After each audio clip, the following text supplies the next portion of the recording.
I just read this quote that I loved so much. It's from the book The Artist's Way by Julia Cameron, and it says, the quality of life is in proportion always to the capacity for delight. And then it starts talking about how the capacity of delight relies on paying attention, relies on paying attention, and it's something so simple if you think about it, yet so hard sometimes, because in a world where everyone, everything, every single device, every single product, every single person is fighting for our attention, in a world where our attention spans get shorter and shorter, and it gets easier to just click and just swipe and just get one thing after the other, in a world of like fast-paced everything, fast-paced relationship, fast-paced careers, fast-paced social media consumption, fast-paced food consumption, everything. In a world with that the normal, with that the standard, being able to pay attention and to consciously choose what you pay attention to, where your attention and your focus go, that is rare. That becomes rare. And I love how she put that in this quote about the capacity for delight, because there is something that I have realized, and that at some point I realized that I needed that kind of like shock therapy too, of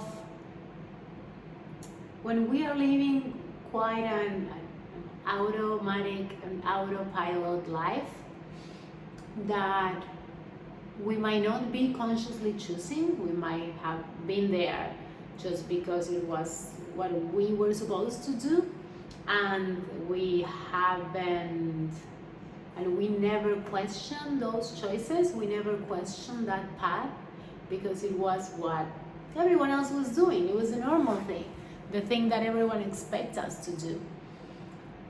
And when we are trapped into that day in, day out, same thing, same everything, what ends up happening, the worst part of that, is that we end up losing that capacity for delight. We end up losing that capacity for surprises. We end up losing the capacity to turn into new potentials, into new opportunities, because we are just going over the same thing over and over again, and it seems like the whole world is just that. And trust me, I know it because I've been there. I've been for long years living in a life that was supposed to be perfect, and maybe it was, but it wasn't perfect for me, or it wasn't suitable for me. It might have been perfect from another person, and that is awesome. It wasn't meant for me, because when you are living a life that make you feel trapped all the time, that make you feel like I cannot believe this is all that there is, then yeah, that might be a clear sign that that's not what you're meant to be doing, the place that you're meant to be living in, the relationship you're meant to be experiencing. When you start having those questions in your mind of like, is that all there is? And when you lose that capacity for delight, for surprises, that's a clear sign that the quality of your life is decreasing. It's getting worse, because it is true. It's directly correlated. Think about kids. Kids get delight by anything. They find a way to make everything joyful, fun, to make everything just spontaneous, because they don't have all that thing, although they don't have it yet. All the limiting beliefs, all the expectations. So they just freely go through the world, experience it, and they get delight by anything and everything that happens. Everything is welcomed with a smile and with curiosity. And as we grow older and older, we start losing that sense of curiosity, that sense of delight, that sense of pure joy, because we think that's a waste of time. We think the people that are more creative, or that are curious, or that are really like joyful, we say that those people, that type of people live in the clouds. We say things like, oh, but they are not realistic. They are dreamers. They are never gonna get anything. You need to be here, you need to be doing things, you need to be working hard, and you need to be achieving all those things that someone told you that you should. We have all these preconceptions that people who enjoy life, it's because they're not taking it seriously.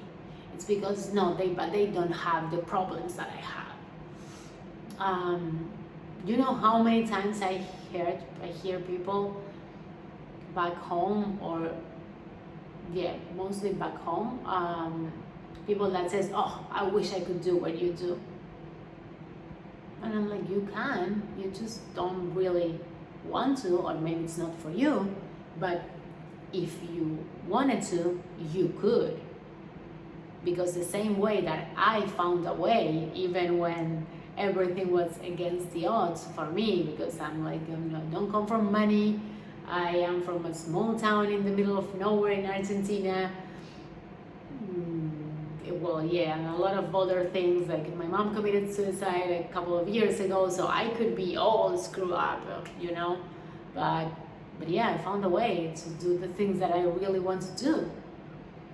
So it's not that I'm someone special, like I'm someone who already has the best cards dealt at the beginning of life.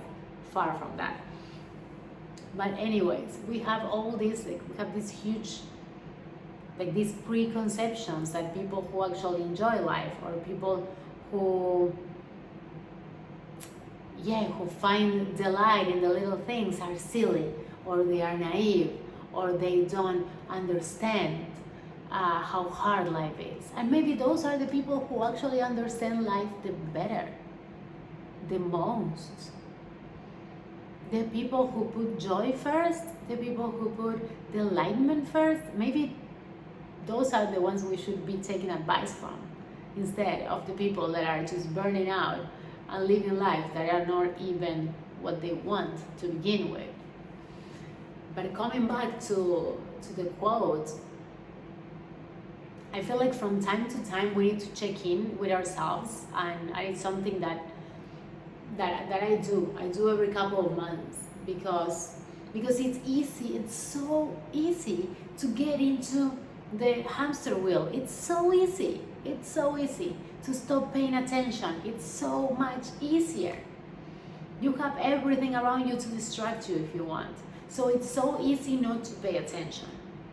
So the part that is in our control is to check in with ourselves from time to time.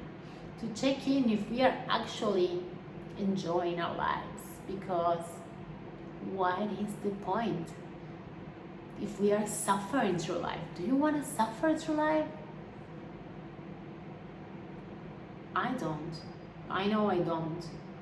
And I know that even the most painful things, I found a way to turn that into a lesson, into something that could inspire me to do things differently, because I know that I don't want to live suffering. I know that I want to have a joyful life. I know that I want to notice things. I want to pay attention. I don't want to be distracted by everyone else's agenda or by my own regrets and thoughts and all the negative things from the past or all the anxiety for the future. I do not want to miss what's happening now because of some potential future or some potential problem that might arise, but that I don't really know about it. So it's so valuable to ask ourselves, to stop from time to time and ask ourselves, am I really paying attention? Am I really being the main character of my life? Am I really acting as the center of my universe? Because you are the center of your own universe. And if you're always playing roles for everyone else and you don't take the time to see, hey, am I actually enjoying this? Am I actually paying attention? Am I actually finding ways to feel good about life, about myself? Or I'm just going through the motions, waiting for the next holiday? The quality of life is directly proportionate to the capacity for the light. And the capacity for the light relies on paying attention. And attention, it's one of the few things that we can actually control. We can choose what to pay attention to, who to pay attention to, what to focus on. You're in control of that. So if you feel like it's been a long time since you feel that beautiful feeling of delightment, of, I don't know, getting amazed by a sunrise or a sunset and just looking at it for 10 minutes without taking photos, without your phone, without any, just sitting there and watching a beautiful sunrise and sunset and realizing that beautiful things happen every single minute of the day. Not only for sunset and sunrise, beautiful things are happening all the time. Look at nature. Beautiful things are happening all the time. Look at animals. If you're an animal person, I love animals so much. And for me, when I feel like super like in my head and that I feel like I don't know what to do and there are so many thoughts, I find a dog, a cat, any animal, and I play with them for 5 minutes. That's all that it takes for me to go back to the good, to the pure thing, to the real love, to nature and all the beautiful things that it has all the time. So I invite you to start paying attention, to all the beauty that you surely have around you, the people that you have around you, the people that love you and care about you. When they hug you, when they say hello, when they ask you how are you, when they tell you, let me know when you got home, and things like that.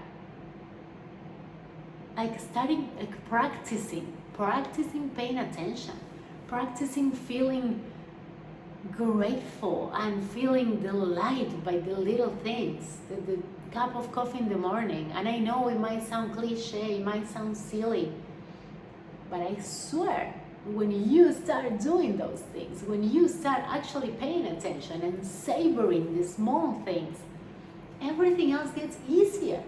Life flows so much better, so much easier. Things flow and you are full of this beautiful energy, these beautiful feelings. And at least for me, that is the whole point. The whole point is enjoying life. The whole point is being here, experiencing everything, and enjoying your life. And if for that purpose you need to shift careers 10 times, who says that that's wrong? If for that you need to end a couple of relationships until you find someone who actually aligns with you, who says that's not the right path? If in order to do that you need to move around a couple of times until you find a place or you find a way of living that suits you, then do it. Go for it. Who says that's wrong, or that's not normal, or that's not okay? That's just people's expectations and people's opinion. But at the end of the day, it's you with your life. So please go and enjoy it more. Yeah, that's all I have to say. Yes, sending you a lot of love. Go do something beautiful today, and see you tomorrow.